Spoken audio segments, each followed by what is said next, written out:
The smell of antiseptic never quite leaves your skin when you're a nurse.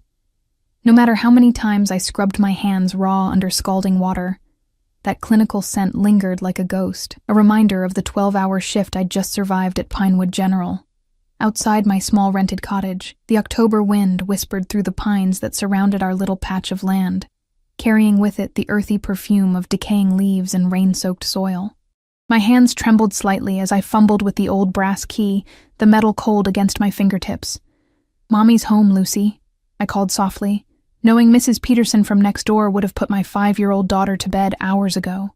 The cottage stood silent, save for the gentle ticking of my grandmother's antique clock in the hallway, a family heirloom she'd pressed into my hands before she died.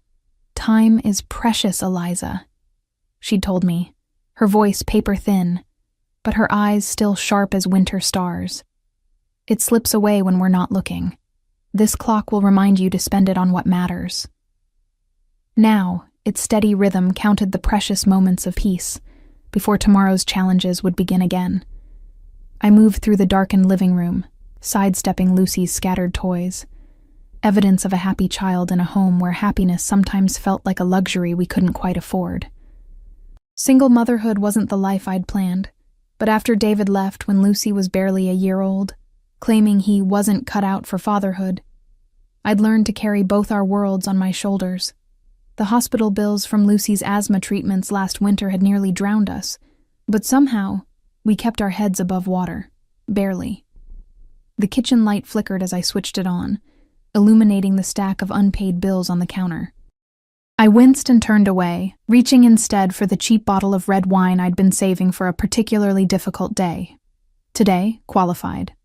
Mr. Blackwell, the wealthiest patient I'd ever treated, had made my shift a living hell with his demands and complaints, despite the fact that his injuries, 3 deep gashes across his torso that had required 47 stitches, should have left him too weak to terrorize the nursing staff.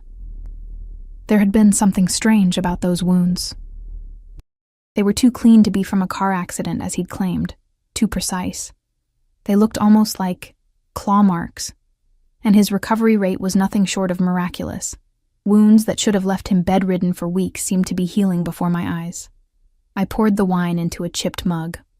All the proper glasses had been casualties of last month's power outage when I'd stumbled around in the dark and carried it to the bathroom. The mirror reflected a woman I sometimes struggled to recognize, blonde hair pulled back in a messy bun, strands escaping to frame a face too pale, and eyes too old for someone only 28. Dark circles shadowed my blue eyes, testament to too many double shifts and sleepless nights worrying about rent. The hot water of the shower pounded against my skin, washing away the hospital smells but not the memory of Mr. Blackwell's penetrating gaze. There had been something inhuman in those amber eyes, something that made my spine tingle with a primal recognition of danger.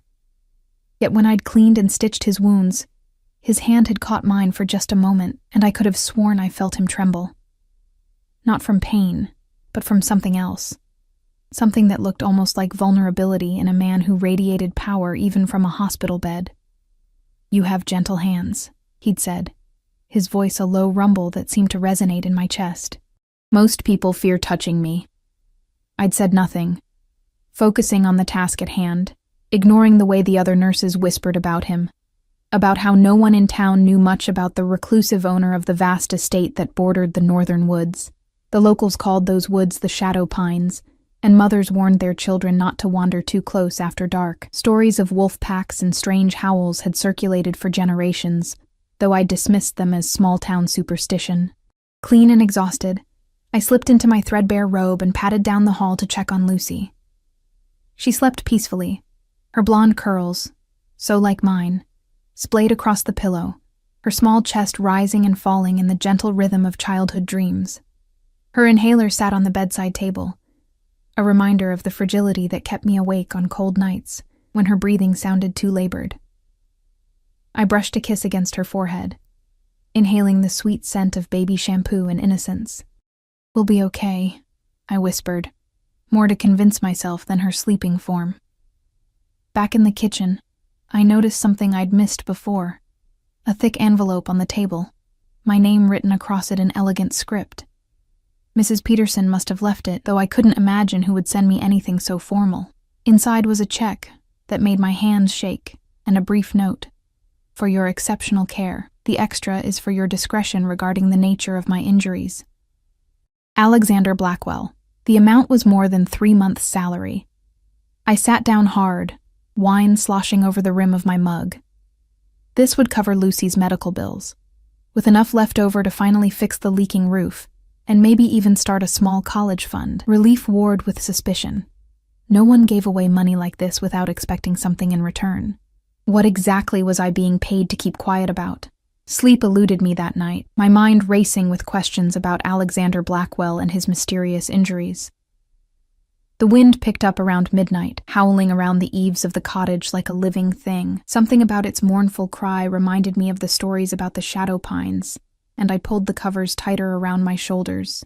Just as I was finally drifting off, a sharp sound jerked me awake, something scratching at the back door.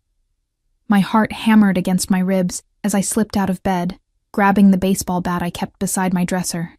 The scratching came again, more insistent this time, followed by a low whine that sounded almost canine. Just a stray dog, I whispered to myself, but my hand trembled on the doorknob. When I opened the door, the porch light illuminated not a stray, but the largest wolf I had ever seen. Its fur was jet black, its eyes the same startling amber as Alexander Blackwell's. Blood matted the fur along its side, and as it looked up at me, I saw not aggression but a desperate plea in those intelligent eyes. I should have slammed the door. I should have called animal control. Instead, I found myself kneeling beside the massive creature, my nurse's instincts overriding fear. "You're hurt," I murmured, reaching out slowly. The wolf watched me, its body tense but unmoving. As my fingers touched its fur, a shudder ran through its powerful frame. The wound was fresh, a bullet hole. Someone had shot this magnificent animal and left it to die. Anger surged through me, hot and fierce. "Let me help you," I said softly. And to my astonishment, the wolf limped inside when I stepped back, leaving bloody paw prints on my kitchen floor. What happened next defies all rational explanation. As I gathered first aid supplies, a strange glow filled the kitchen. When I turned back, the wolf was gone. In its place, naked and bleeding from a wound in his side, was Alexander Blackwell. I dropped the gauze, my mouth open in a silent scream. He raised a hand, his amber eyes pleading. "Please," he rasped. I had nowhere else to go. The world tilted sideways, reality unspooling like a loose thread. This couldn't be happening. Men didn't turn into wolves. Wolves didn't turn into men. Yet the evidence stood before me, as impossible as it was undeniable. I couldn't finish the sentence. "Yes." His voice was strained with pain. "And now you know why I needed discretion about my injuries." My grandmother's clock ticked in the hallway, counting the seconds of this new, impossible reality. I should have been terrified. Instead, a strange calm settled over me, the same focused clarity that guided me through emergencies in the hospital. "Sit down before you fall down," I said, gesturing to a kitchen chair. "And for God's sake, take this." I tossed him a dish towel to cover himself. As I cleaned and dressed his wound, a bullet had grazed his side, serious for a human but apparently less so for whatever he was. Questions tumbled through my mind, yet I asked none of them, focusing instead on the task at hand, just as I had in the hospital. His skin was fever hot beneath my fingers, his muscles tensing each time I touched him. "Why did you come to me?" I finally asked, securing the last piece of tape over the gauze. His amber eyes held mine, something ancient and wild swimming in their depths. "Your hands," he said simply. "They don't shake when you touch me, even knowing what I am. And what exactly are you, Mr. Blackwell?" A smile touched his lips, transforming his severe features into something almost boyish. "Alexander, please, and I think you've already guessed. Werewolf sounds ridiculous out loud. We prefer the term shifter." He winced as he straightened. "And I'm not just any shifter. I'm the Alpha King of the Northern Territories, which makes the attempt on my life tonight an act of war." The casual way he spoke of territories and war sent a chill down my spine. "War? With whom?" "The Southern Pack has been encroaching on our lands for months," Tonight's attack confirms what we suspected. They're making their move for control. I shook my head, struggling to process this hidden world that had suddenly crashed into mine. And what does any of this have to do with me and my daughter? His expression darkened. By helping me, twice now, you've inadvertently aligned yourself with the Northern Pack. In the eyes of my enemies, that makes you... He hesitated. Makes me what? A target. The word hung in the air between us, heavy with implication. My thoughts flew to Lucy, sleeping peacefully down the hall, unaware that her mother had just entangled them in a supernatural war. You need to leave, I said, my voice tight with sudden fear. Now! Alexander rose, towering over me. Even wounded, he radiated power and authority. It's too late for that, Eliza. They'll have tracked me here.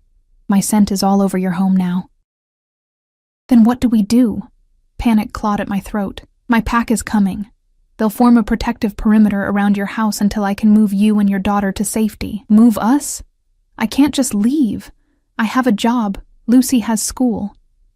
If you stay, you'll die. His bluntness silenced me. Both of you. A child's sleepy voice called from the hallway. Mommy? Who are you talking to? Lucy stood in the doorway, rubbing her eyes, her favorite stuffed rabbit clutched to her chest. Her gaze moved from me to the half-naked stranger in our kitchen, confusion clouding her face. Before I could respond, the sound of howling split the night air. Not one wolf, but many, their voices rising in a chilling chorus that made the hair on my arms stand on end. Alexander moved to the window, his body tense. They're here, he said, both packs. I gathered Lucy into my arms, my heart pounding so hard I was sure she could feel it. Both? He turned to me, his amber eyes glowing in the dim light. My wolves have come to protect what their king values. The Southern Pack has come to destroy it. The howling grew louder, surrounding the cottage like a closing fist. I peered out the window and felt my blood freeze. In the silver moonlight, pairs of glowing eyes, dozens of them, stared back from the tree line. Some shifted restlessly, moving forward only to be driven back by massive wolves with raised hackles guarding our perimeter. Lucy trembled in my arms. Mommy, there are monsters outside. Alexander knelt before us, his gaze gentle as it met my daughter's. Not monsters, little one. Guardians. They're here to keep you safe. Like angels, she asked, her fear giving way to curiosity. A smile touched his lips, something like that. The sound of splintering wood came from the back of the house. Someone or something was breaking in. Alexander's expression hardened, his body tensing as he positioned himself between us and the hallway. Stay behind me, he ordered, his voice deepening to a growl. No matter what happens, no matter what you see, stay behind me. His body began to shimmer, that same strange glow I'd seen earlier enveloping him. I clutched Lucy tighter and backed against the wall as Alexander Blackwell, the Alpha King of the Northern Territories, prepared to defend us against an enemy I hadn't known existed until tonight. Through the window, I could see more wolves emerging from the trees, their eyes fixed on our little cottage. By morning, 100 wolves would surround my house, half to protect us, half to tear us apart, and I had no idea which side would win. The transformation happened in an instant. One moment Alexander stood before us, human despite his inhuman eyes. The next, the massive black wolf from earlier crouched in his place, hackles raised and teeth bared in a silent snarl. Lucy gasped, her small body going rigid in my arms. But she didn't scream. Instead, she whispered with childlike wonder, "He's magic, Mommy." I had no time to process the impossibility unfolding in my kitchen. A crash echoed from the living room as the window shattered, followed by the heavy thud of something large landing on the hardwood floor.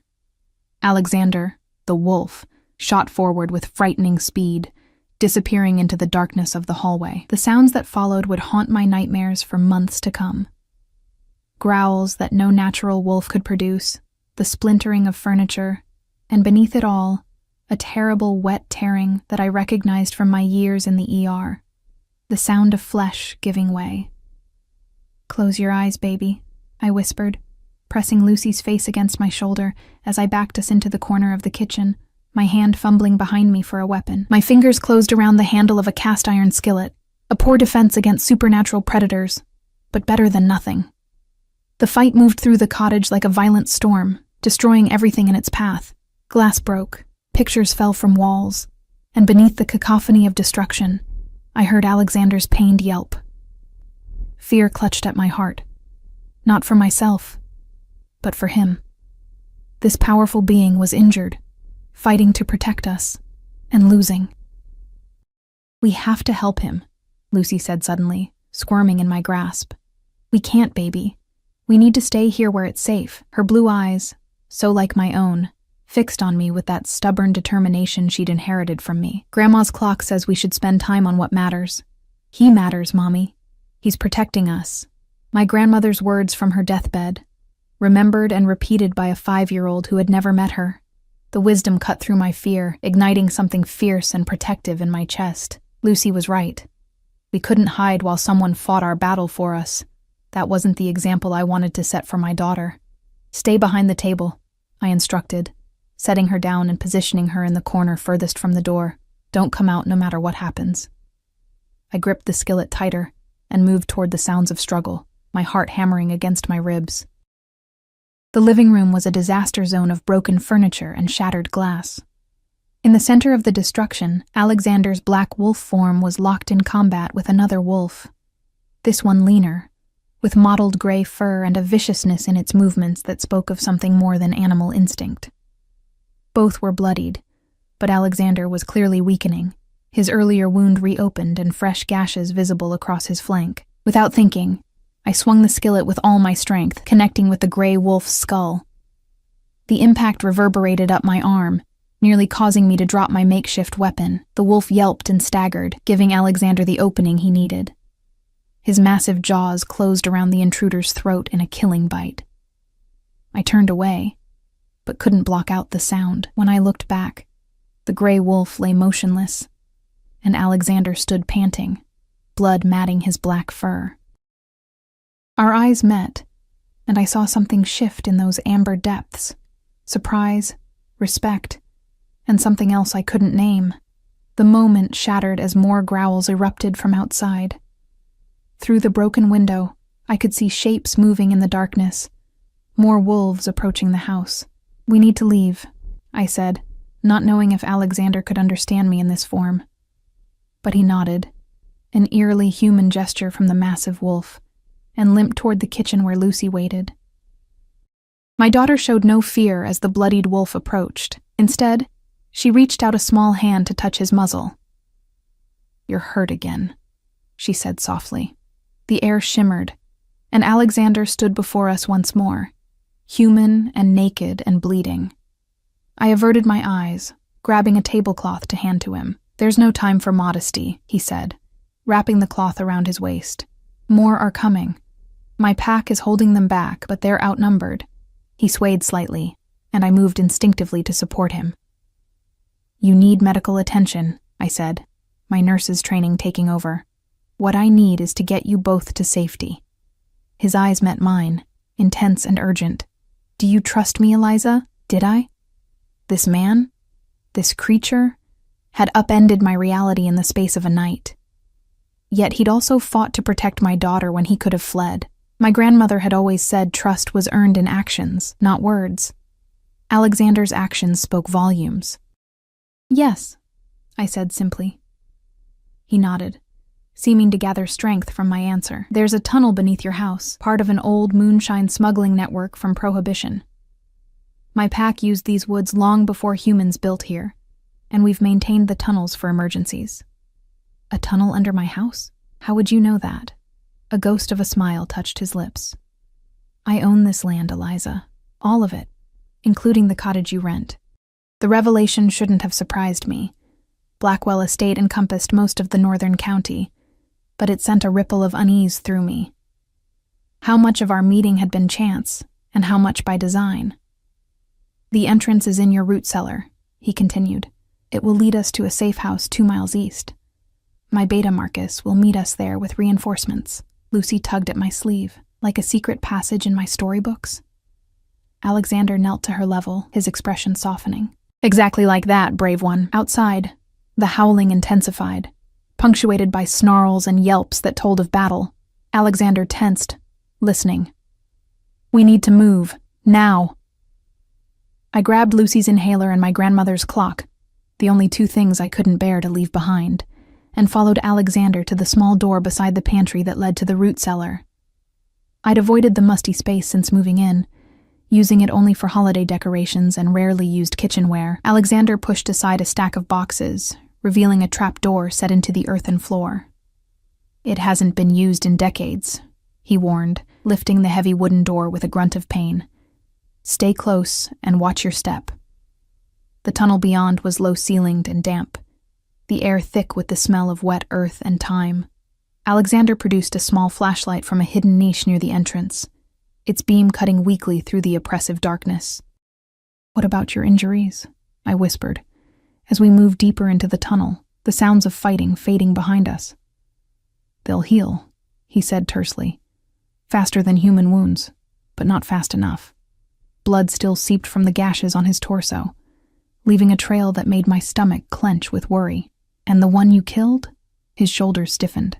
An assassin from the Southern Pack. The first of many, I fear. Lucy walked between us, one small hand in mine, the other clutching her rabbit. The trust in her eyes as she looked up at Alexander made my throat tight. Children see the truth of people in ways adults have forgotten, my grandmother used to say. Lucy saw something in this dangerous man that warranted her trust, despite the violence we'd witnessed. Why are they after you? I asked, keeping my voice low. Alexander was silent for so long I thought he might not answer. Finally he spoke, his words echoing softly in the narrow passage. My father died 3 months ago. As his heir, I inherited leadership of the Northern Territories, the largest shifter domain in North America. The Southern Pack has always resented our power, and they see my new leadership as an opportunity for conquest. So this is a power grab? Partly. He paused, helping Lucy over a particularly uneven section of ground. But there's more. I've been pushing for changes, an end to the old ways of isolation, more integration with human society. Many traditionalists oppose this, including some in my own pack. You want to reveal yourselves to the world? The idea seemed both terrifying and strangely hopeful. Not entirely, but the days of hiding in shadows are coming to an end. Whether we choose it or not, technology makes it harder to remain hidden. I believe controlled revelation to select humans is inevitable. Medical professionals, law enforcement, government officials, building alliances rather than living in fear. The weight of what he was saying sank in slowly. And I'm what? A test case? He stopped, turning to face me fully, his amber eyes glowing faintly in the darkness. You were never meant to discover what I am. Not yet. The attack at the hospital was unexpected. I was investigating rumors of Southern Pack infiltrators in town. They ambushed me, and the nearest safe place was your hospital. But you came back tonight, to my house. They tracked me by my scent on the hospital paperwork, found your address. I came to warn you, but they'd already sent an assassin. I was too late. Regret shadowed his features. I've dragged you into a war you never asked for, and for that, I am truly sorry. The raw honesty in his voice caught me off guard. This powerful being, this Alpha King, was apologizing to me, a struggling single mother he barely knew. You saved our lives, I reminded him. Twice now. And endangered them first, he sighed, a weary sound that seemed to carry the weight of his responsibilities. I will get you somewhere safe, somewhere far from this conflict. You have my word. And then what? We just start over somewhere new, again? The bitterness in my voice surprised even me. After David left, I'd moved us 3 times before finding Pinewood, each time rebuilding our lives from scratch. The thought of doing it again, of Lucy changing schools, of finding new work, of being alone in yet another strange place, it felt like more than I could bear. Alexander's expression softened. I didn't say that was your only option, just that it's available if you want it. And the alternative? Stay. Under my protection. Help me build bridges between our worlds. The offer hung between us, fraught with implications I couldn't begin to untangle. Before I could respond, Lucy's small voice broke the tension. "I'm tired, Mommy." I looked down to see my daughter swaying on her feet, the excitement and fear of the night finally catching up to her. Without hesitation, Alexander scooped her up with his uninjured arm, wincing slightly but holding her securely. "We're almost there, little warrior," he told her, his deep voice gentler than I'd heard it before. "Just a little further." Lucy settled against his chest with the easy trust of childhood, her eyes already drooping. The sight of my daughter in the arms of this dangerous, wounded man stirred something profound in my chest. A confusion of fear, gratitude, and something warmer I wasn't ready to name. We continued in silence, the tunnel gradually sloping upward. After what felt like hours, but was likely only 20 minutes, we reached another wooden door set into the ceiling. Alexander shifted Lucy to me before pushing it open, revealing a starlit sky. "We're outside the perimeter," he explained, lifting us one by one through the opening. "The safe house is just beyond those trees." We emerged into a small clearing surrounded by dense pine forest. The night air was sharp with the scent of coming frost, and I shivered in my thin pajamas. Without comment, Alexander removed the tablecloth from his waist and draped it around my shoulders, leaving himself completely exposed to the elements and my gaze. I kept my eyes carefully on his face, but not before registering the powerful build of a man who spent more time in his wolf form than most. The safe house turned out to be a rustic cabin nestled among the pines, its windows dark but welcoming. As we approached, the door opened to reveal a tall man with sharp features and watchful eyes. "My king," he said, bowing his head slightly. "We feared the worst." "Save the formalities, Marcus," Alexander replied. "We need medical supplies, food, and clothing." Marcus's gaze moved to me and Lucy, his expression unreadable. "The human woman and her pup. They're why you went back. They're under my protection now." There was steel in Alexander's voice, a command rather than a statement. "Treat them accordingly." The interior of the cabin was surprisingly comfortable, clean and well-furnished, with a fire already blazing in the stone hearth. Marcus disappeared into a back room, returning with medical supplies and clothing for all of us. "The perimeter is secure," he reported as I tended to Alexander's wounds. 30 of our warriors are patrolling, but the southern pack has retreated for now. They lost 7 tonight, including their lead assassin. "And our losses?" Alexander asked, his jaw tight. Marcus's expression darkened. 3 dead, 5 more injured, 2 critically. The news hit Alexander visibly, his shoulders sagging under the weight of responsibility. Their names? Liam, Sophia, and young Caleb. A muscle worked in Alexander's jaw. Caleb was barely 20. His first moon was just last year. He closed his eyes briefly. Their sacrifices will not be forgotten. See that their families are cared for. I finished bandaging his wounds in silence, moved by the genuine grief I saw in his face. This was not a tyrant who sent his followers to die without care, but a leader who felt each loss personally. With Lucy settled on a small cot in the corner, sleeping soundly despite the night's horrors, I finally allowed exhaustion to overtake me. I sank onto the couch, the events of the past hours crashing over me in waves. "You should rest," Alexander said, his voice gentle. "You're safe here for now." "For now," I repeated. "But this isn't over, is it?" He sat beside me, careful to maintain a respectful distance. "No, the southern pack will regroup, and now they know my weakness." "What weakness?" His amber eyes met mine, intense and unguarded. "You, Eliza.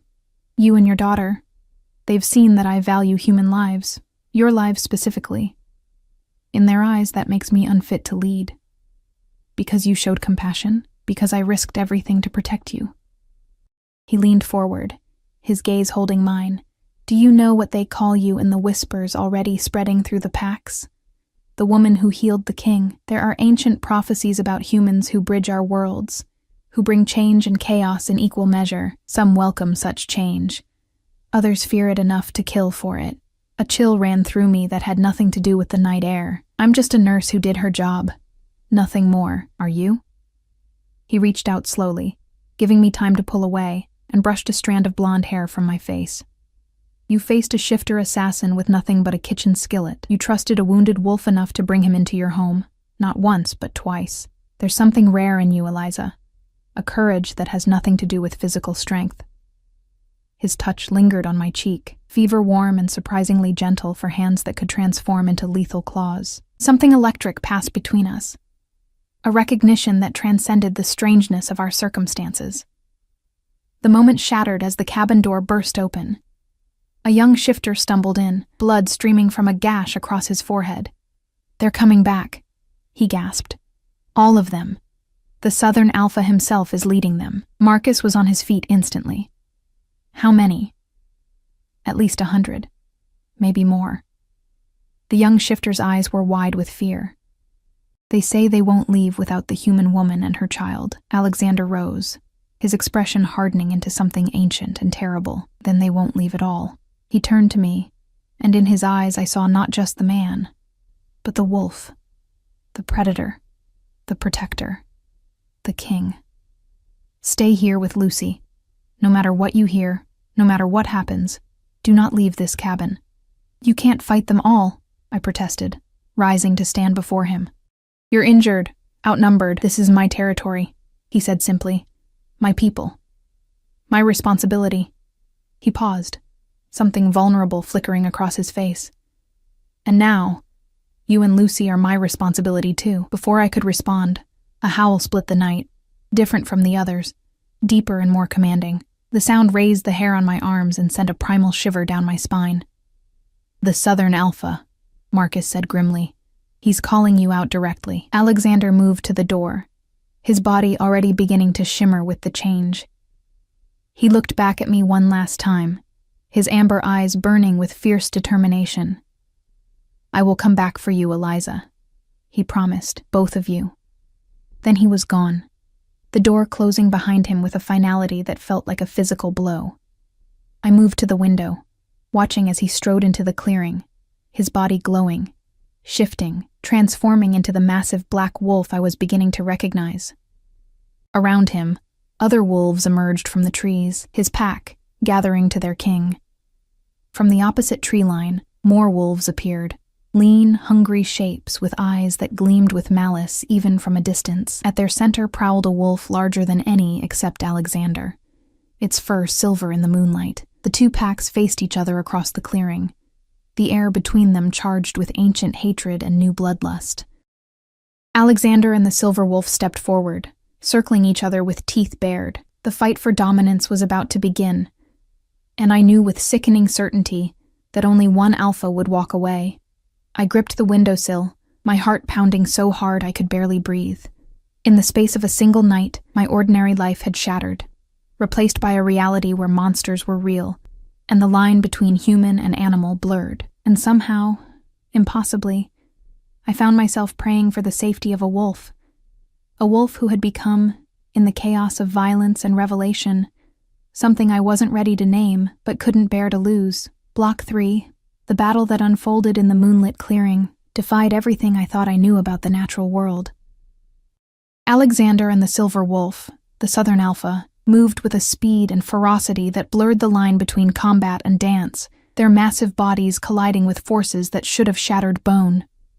Around them, the two packs mirrored their leaders, locked in dozens of individual struggles that transformed the peaceful forest into a theater of primal violence. I couldn't tear my eyes away, even as I covered Lucy's cot with a blanket, to ensure she wouldn't wake and witness the brutality outside. These weren't animals fighting, not entirely.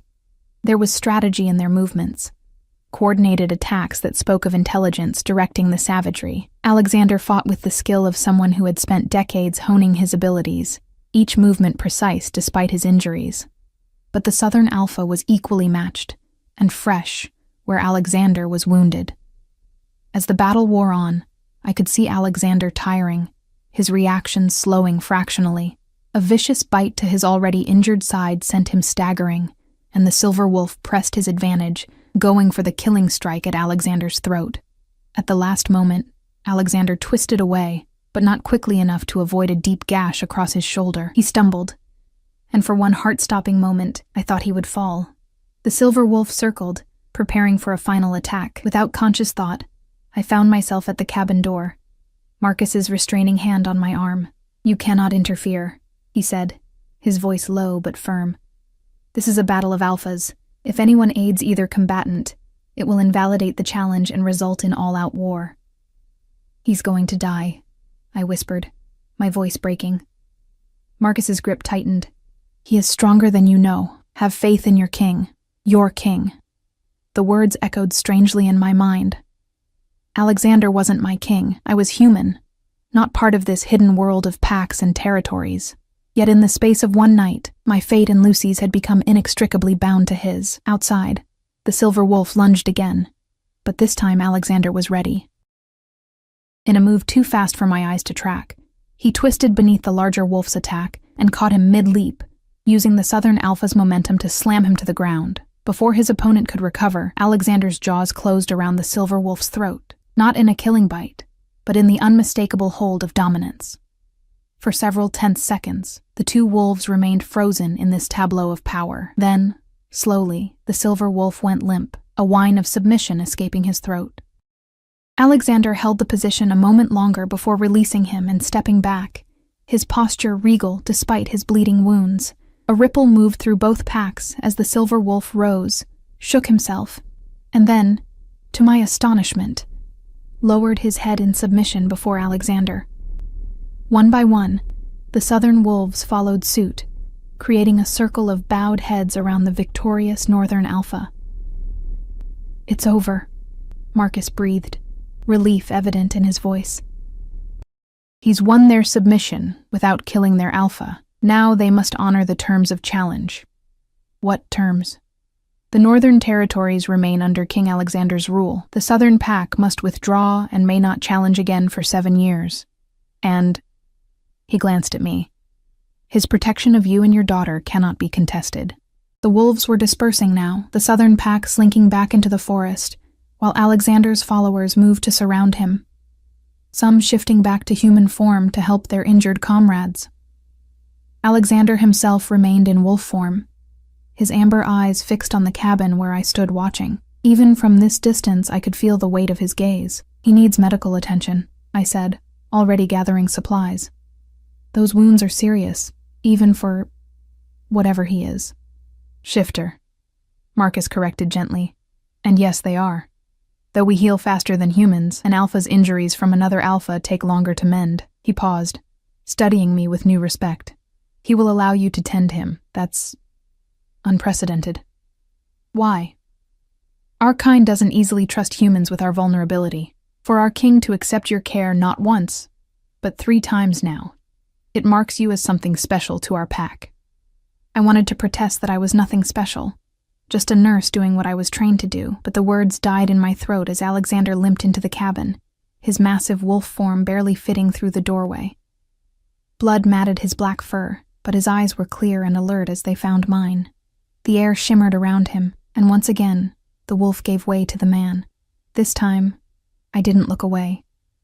His body was a roadmap of tonight's battles, fresh wounds layered over the barely healed injuries from the hospital, each one a testament to what he'd endured to protect us. Despite this, he stood tall, his presence filling the small cabin with an authority that had nothing to do with his nakedness, and everything to do with the power that radiated from him like heat from a flame. Marcus draped a blanket around his king's shoulders before slipping outside to coordinate the pack, leaving us alone save for Lucy's sleeping form in the corner. "You won," I said quietly, gesturing for him to sit on a wooden chair where I could tend his wounds, for now. He winced as he sat, his voice rough with exertion. "The Southern Alpha will honor the challenge. But this isn't the end, just a reprieve." I worked in silence for a while, cleaning gashes that would have killed a human man. His skin was unnaturally hot beneath my fingers, his muscles tensing with each touch, despite his obvious efforts to remain still. "Does it hurt when I touch you?" I asked, pausing with my hand hovering over a particularly deep wound. "Yes," he admitted, "but not from pain." Our eyes met, and the naked vulnerability in his gaze caught me off guard. This wasn't just the Alpha King or the dangerous shifter who had upended my life. This was a man, carrying burdens I couldn't begin to comprehend, and wounds that went deeper than flesh. The stories never mention this part, I said, resuming my work with gentle hands. What part? Where the monster bleeds and the princess has to stitch him up. The attempt at humor fell flat, but his lips curved in a small smile. Is that what I am to you? A monster? I considered the question seriously, as I applied antiseptic to a gash across his ribs. I don't know what you are, but I know what you've done. Fought to protect my daughter when you could have left us to die. In my book, that makes you one of the good guys. Fangs and all. His smile widened, transforming his severe features. And are you the princess in this scenario? Hardly. I gestured to my disheveled appearance, still in my rumpled pajamas with my blonde hair tangled from our flight through the tunnel. More like the exhausted single mom who keeps getting pulled into fairy tales against her better judgment. Some would say fairy tales are just truths we've forgotten. He caught my hand as I finished bandaging his shoulder, his touch gentle but insistent. Thank you, Eliza. For your courage tonight, for your care, for not running when any sane human would have. The warmth of his skin against mine sent a current through my body that had nothing to do with fear. I pulled my hand away, suddenly aware of how close we were sitting, of the intensity in his amber eyes. You should rest, I said, my voice steadier than I felt. Even supernatural healing needs time, I'm guessing. He nodded, but made no move to leave the chair. Your daughter. She slept through it all? I glanced at Lucy's cot, where only her blonde curls were visible above the blanket. She's always been a heavy sleeper. One small mercy tonight. She's extraordinary, he said softly, like her mother. Most children would have been terrified by what she witnessed, yet she saw past the wolf to the protector. Children accept the impossible more easily than adults. We haven't yet taught them what's real and what isn't. And now? Has tonight taught you to question what's real? I laughed softly, the sound edged with hysteria I'd been suppressing since a wolf turned into a man in my kitchen. Let's just say my definition of possible has expanded considerably. It will be dawn soon, he said, glancing toward the window where the sky was lightening almost imperceptibly. You should sleep while you can. Tomorrow we'll need to make decisions. About? Your future. Lucy's future. He hesitated. Whether that future intersects with mine.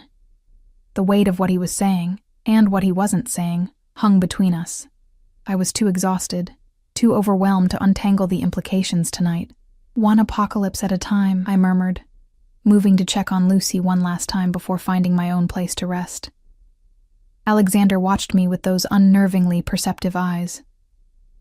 The guest room is through that door. You'll be more comfortable there. The thought of a real bed was tempting, but I shook my head.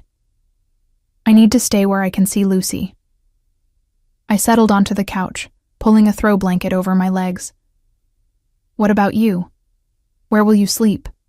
A shadow of something, amusement, tenderness, crossed his face. My kind requires less rest than humans. I'll keep watch. Despite my exhaustion, sleep eluded me. Every time I closed my eyes, I saw wolves circling our cottage, heard the terrible sounds of their fighting. Alexander sat in the chair across from me, his posture alert despite his injuries, his gaze alternating between the windows and my face. Ask, he said after a while, his voice low enough not to disturb Lucy. Whatever questions are keeping you awake. There were so many, I hardly knew where to begin. How many of you are there? Shifters? Thousands, scattered across the world in different territories. The Northern Pack alone has over 300 members. And you're all wolves? He shook his head. Wolf shifters are the most common in North America, but there are other types, big cats, bears, even birds of prey in some regions. Each has its own culture, its own hierarchy. And you're their king? All of them? No, just the Northern Territories, the largest wolf shifter domain on the continent. It spans from the Canadian border down through this state and west to the mountains. I tried to process the scale of what he was describing, an entire hidden society existing alongside our human world. How have you remained secret all this time? Carefully, he said with a wry smile. We live among humans but maintain our own communities in less populated areas. Most shifters can pass as human when needed. Jobs, education, even relationships, but our true lives, our pack bonds, remain hidden. Until now. His expression grew serious. The old ways are failing us, Eliza. Each year it becomes harder to maintain the secrecy. Surveillance cameras, DNA testing, social media. The modern world leaves less room for shadows. Some of us believe controlled revelation is inevitable. Others would rather die than expose our existence. And that's what tonight was about, this war. Partly. He shifted, wincing as the movement pulled at his wounds. The Southern Pack follows the old ways strictly. Isolation, aggression toward humans who discover our secret, absolute loyalty to tradition. My father ruled similarly for 50 years. When I inherited leadership, I began pushing for gradual integration, starting with trusted humans in key positions. Like nurses in small-town hospitals? His smile returned briefly, not intentionally, but yes, people like you. Those who might bridge our worlds if given the chance. And the Southern Pack would rather kill me and Lucy than let that happen. They see you as symbols of a change they fear. His voice hardened. But they will not touch you. I've claimed you under my protection. And tonight's victory reinforces that claim. The possessive edge to his words should have alarmed me. Instead, I felt a strange sense of security. This powerful being had placed himself between danger and my daughter, had bled for our safety. There were worse allies to have in a world suddenly filled with monsters. What happens when we leave this cabin? I asked, the practical concerns of our situation reasserting themselves. Our home is destroyed. Lucy's school, my job. All can be restored, he said simply. My resources are considerable. Your home will be rebuilt, better than before. Your position at the hospital is secure. I own that too. You own the hospital? I sat up straighter, pieces clicking into place. Blackwell Medical Center, of course. Among other things, my family has accumulated wealth over generations. It facilitates our ability to move in human society while maintaining our independence. So you're not just a wolf king, you're a corporate one too. He laughed, the sound rich and unexpected. Something like that. Though I prefer the pack to the boardroom, wolves are more straightforward in their ambitions. A comfortable silence fell between us, broken only by the soft pop of embers in the fireplace and Lucy's steady breathing. Dawn was coming, pale light seeping through the windows. What will you tell her? Alexander asked eventually, nodding toward my sleeping daughter. About tonight? I'd been wondering the same thing. How do you explain to a 5-year-old that the monsters in her storybooks are real, but not all monsters are villains? The truth, I decided. Or some version of it. She already saw you change. Trying to convince her it was a dream would only confuse her. She's lucky to have a mother who respects her enough for honesty. The simple observation touched me more deeply than I expected. After David left, I'd struggled not just with single parenthood, but with the constant second-guessing. Was I doing enough? Giving enough? Being enough for this small person who depended entirely on me? I'm not always sure I'm doing the right thing, I admitted. Especially now, when the right thing isn't exactly covered in parenting books. Chapter 10. When your daughter's new friend turns into a wolf, he suggested with mock seriousness. I laughed despite myself, the tension of the night finally breaking. Exactly. Somewhere between potty training and college applications, his answering smile faded as he leaned forward, his expression growing serious again. Eliza, there's something I need to tell you. About why the Southern Pack might have targeted me specifically, beyond the territorial dispute. The change in his tone sent a chill through me. What is it? Shifter society has prophecies. Old stories passed down through generations. One speaks of an alpha who would bridge the gap between humans and shifters, bringing a new era of coexistence. This alpha would be known by 3 signs. He would survive a mortal wound with the help of a human healer. He would spare his greatest enemy in battle. And he would... He stopped abruptly. Would what? Alexander's gaze was intense, almost burning. He would take a human mate, a woman with healing hands and a heart strong enough to stand between worlds. The implication hung in the air between us, heavy with possibility. And you think that's me? I think prophecies are often self-fulfilling, he said carefully. But I also think there has been something between us from the moment you stitched my wounds without flinching. Something neither of us expected. My heart raced, and I found myself unable to look away from his amber eyes. I barely know you. You know the most important parts, he countered. You've seen me at my most vulnerable and my most dangerous. You know what I am willing to fight for, to die for. Can most humans say they know even that much about the people they love? Love. The word fell between us like a stone in still water, ripples expanding outward. It was too soon, too impossible, too everything. And yet I couldn't deny the pull I felt toward this man who was not entirely a man, this king of a world I hadn't known existed until tonight. I have a daughter to think about, I said, my voice barely above a whisper. I know. And she would be as protected as you, as cherished. My pack would become her pack, dozens of defenders, teachers, friends. His expression softened. I've seen how you struggle, Eliza. How hard you work to give her everything on your own. You wouldn't have to do it alone anymore. The promise in those words, not just safety but belonging, not just protection but partnership, touched a loneliness in me I'd tried to ignore since David walked out. Still, caution held me back. This is a lot. To process, I mean. Of course. He nodded, respect in his eyes. I don't expect an answer now, or even soon. I only wanted you to understand why the Southern Pack sees you as so significant, and why I do too, though for very different reasons. Before I could respond, a soft sound from the corner drew our attention. Lucy was sitting up, rubbing her eyes sleepily. Mommy? Is it morning? I moved to her side, smoothing her tangled blonde curls. Almost, baby. Did you sleep okay? She nodded. Then her gaze moved past me to Alexander. Her eyes widened as memory returned. You're the wolf man, she said with the direct simplicity of childhood, the one who saved us from the bad wolves. Alexander smiled, the expression transforming his severe features into something gentle.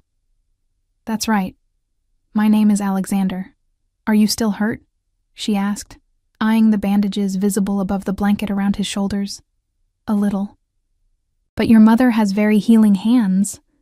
Lucy beamed at me proudly. Mommy fixes everybody. That's her special power. A very important power, Alexander agreed, his eyes meeting mine over her head. Lucy climbed onto my lap, her small body warm and solid, the center of my universe since the moment she was born. Are the bad wolves gone now? For now, I told her honestly. Alexander made them go away. She considered this, her young face serious. But they might come back?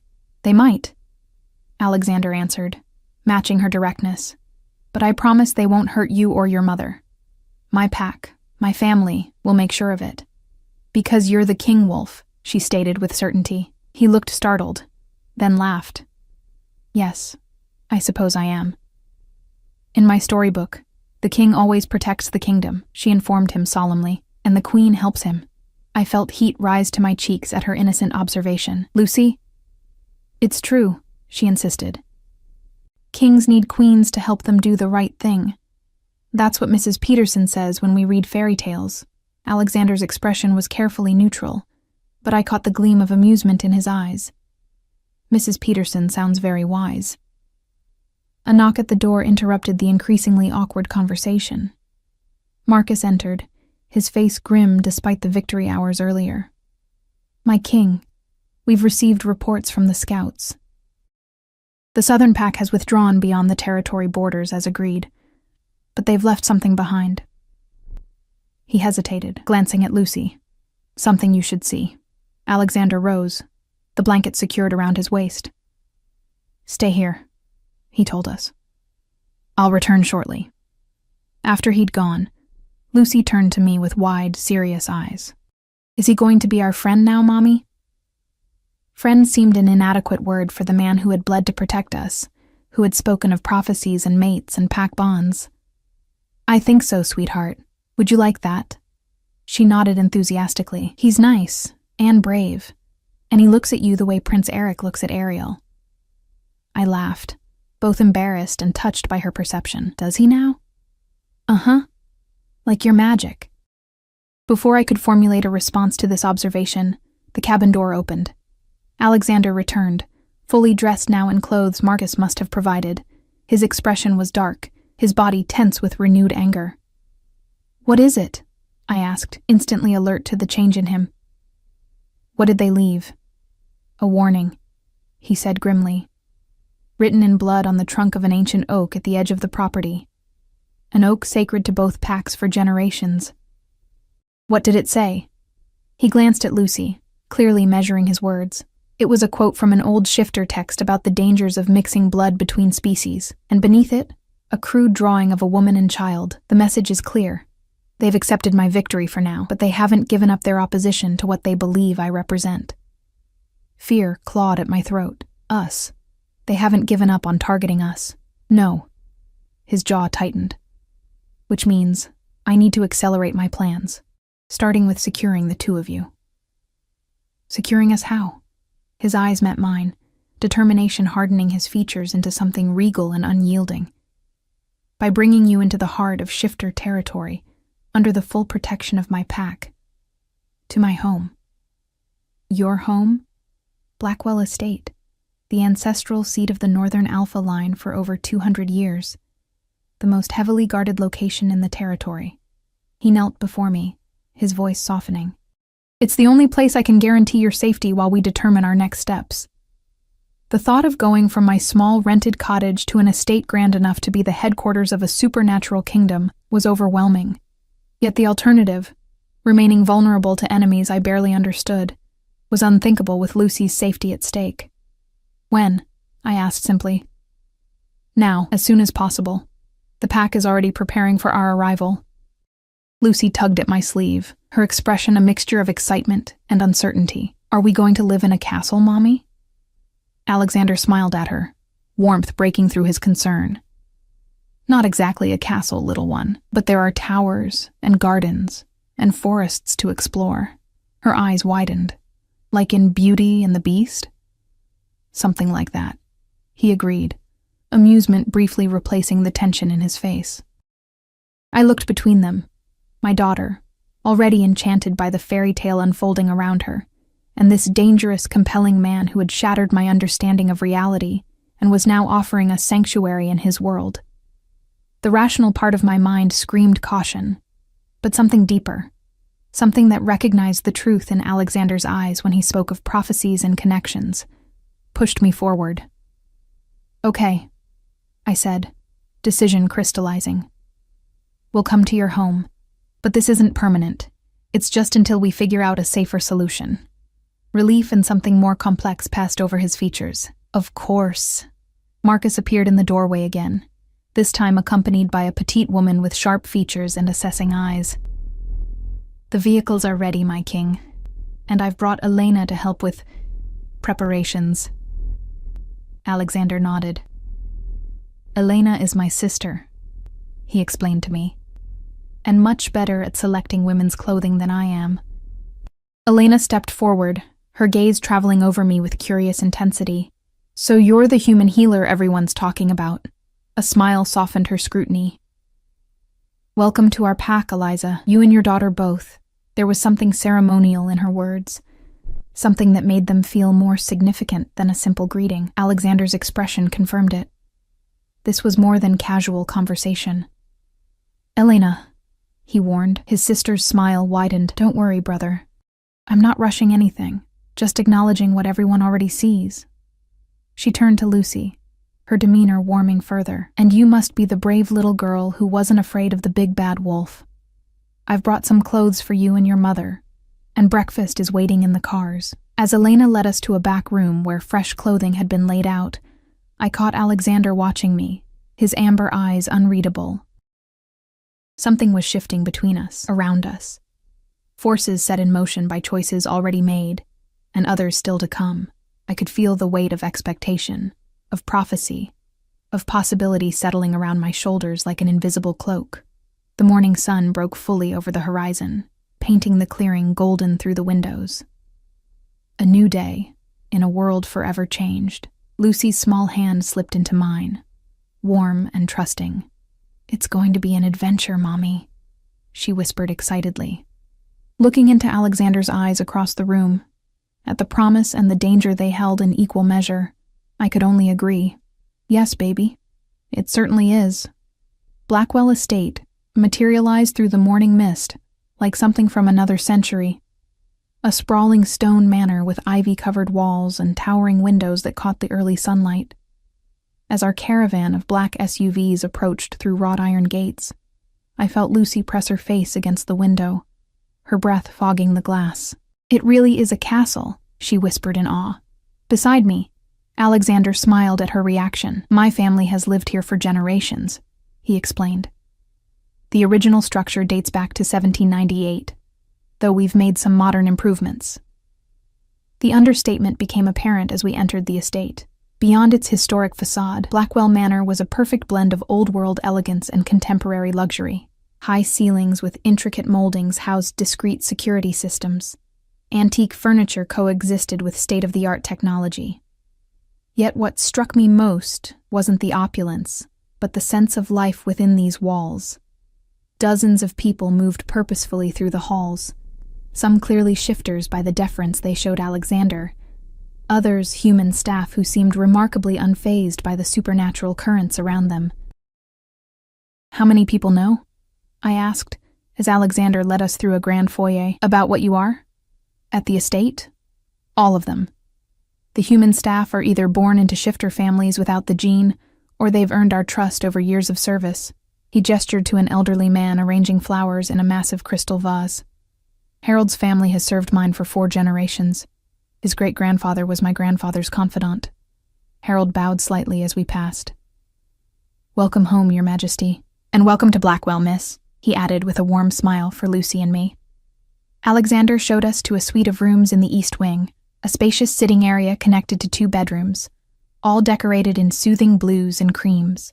Floor-to-ceiling windows overlooked gardens that stretched to a forest edge in the distance. "These will be your quarters," he said, watching as Lucy immediately ran to examine the canopied bed in her room.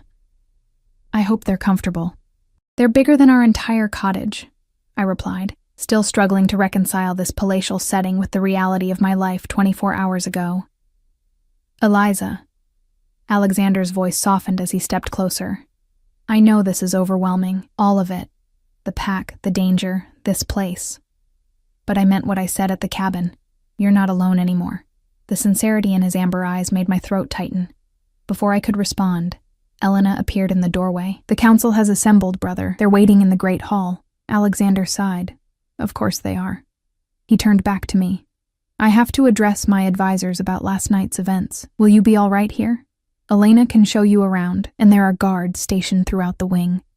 "We'll be fine," I assured him. "Go be a king."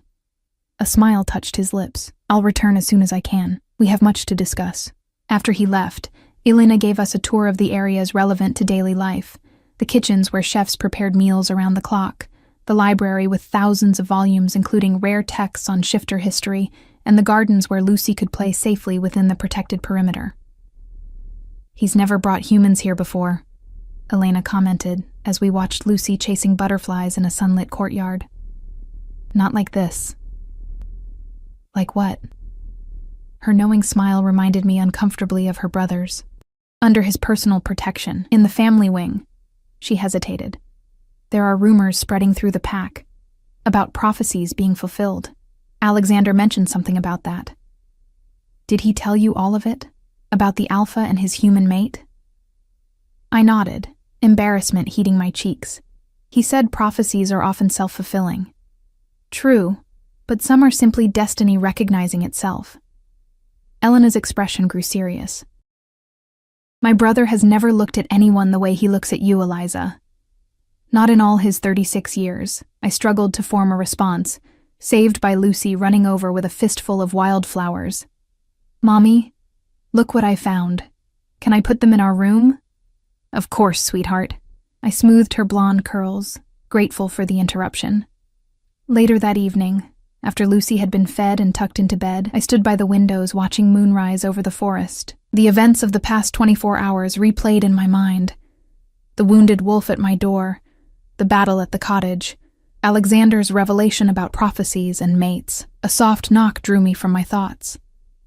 Alexander entered, changed from the formal attire he'd worn to the council meeting into simple dark pants and a gray Henley that did nothing to diminish his commanding presence.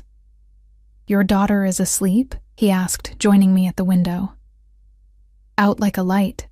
Today was a lot for her to process. And for you. I turned to face him fully. I keep thinking I'll wake up and find this was all some bizarre dream. And if it's not? His eyes held mine, searching. If this is your reality now? The question hung between us, laden with implications. Through the window, the moon illuminated the gardens where shifters in both human and wolf form patrolled the grounds. Beyond them lay a world I'd thought I understood. A life I'd carefully constructed for Lucy and myself, modest, but ours. And here stood this man, this king, offering something I hadn't dared dream of. Protection, belonging, perhaps even love. "I'm afraid," I admitted, the confession barely audible. "Of me?" The vulnerability in his question surprised me. "No." Of this feeling that my life has been set on a path I didn't choose. I stepped closer to him, close enough to feel the heat radiating from his skin, but also afraid that I'd choose it anyway, if given the chance. His hand rose to cup my cheek, his touch fever-warm and gentle. Some choices are made in our hearts long before our minds acknowledge them. As his lips met mine, the last fragments of my old reality fell away. This kiss held no hesitation, no uncertainty, only recognition, as if my soul had been waiting for this moment without my knowledge. His arms encircled me, strong and secure, and I felt something settle into place inside me. A piece I hadn't known was missing. When we finally parted, Alexander rested his forehead against mine. "Stay," he whispered. "Not just until it's safe. Stay and help me build a bridge between our worlds. Stay and be my queen in more than just Lucy's fairy tales." Outside, a chorus of howls rose from the forest. Not threatening now, but welcoming, a song of belonging, of home. And standing there in the circle of Alexander's arms, with my daughter sleeping peacefully in the next room, I found my answer in the steady beating of his heart against mine. Some choices are made in our hearts long before our minds acknowledge them. Mine had been made the moment I opened my door to a wounded wolf on a moonlit night. "Yes," I said simply, "we'll stay."